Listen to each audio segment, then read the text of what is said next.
Are you looking to buy your first home but you don't know where to start? Then check out my video here and get all the details you'll need.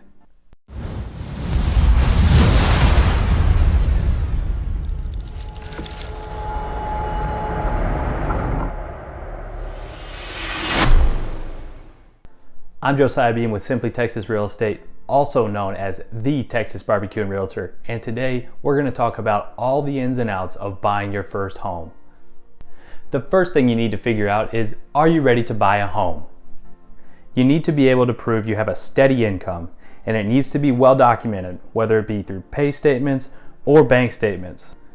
You need to have a debt to income ratio lower than 36%. The next thing you need to know is, how is your credit? You really need to have a credit score above 640 if at all possible. The higher your credit score, the better your rates are going to be on your mortgage. A great mortgage and lending professional can help you answer these questions. One other thing that you really need to factor in is the all-in budget. That means the principal payment, your interest payment, the taxes you'll be paying on the home, insurance you'll be paying for the home, whether or not you'll be paying PMI if you didn't put down 20%, any HOA fees that you may pay, utilities, and then also saving at least 1% of your home's value for yearly maintenance expenses. All of these things together, you should shoot for less than 30% of your net income.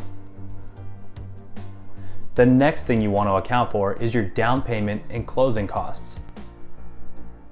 Typically, you're going to have anywhere from 3% to 20% cash down. On a $300,000 home, that's $60,000 cash down. If you can put 20% down, that's going to help you avoid PMI, that's private mortgage insurance. You typically need to have 3% of the home's value set aside for closing costs. Once you've got that figured out, you need to be pre-approved. Basically, this is a mortgage provider saying that you are able to buy that home that you're really interested in.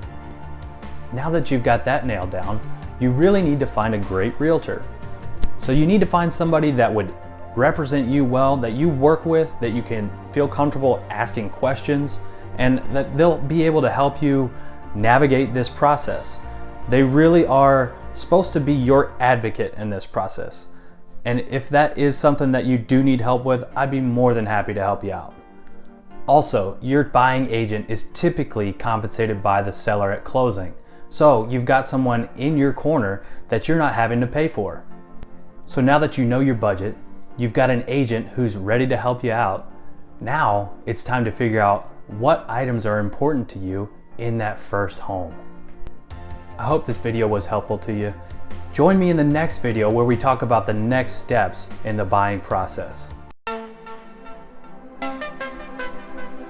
Animated logo.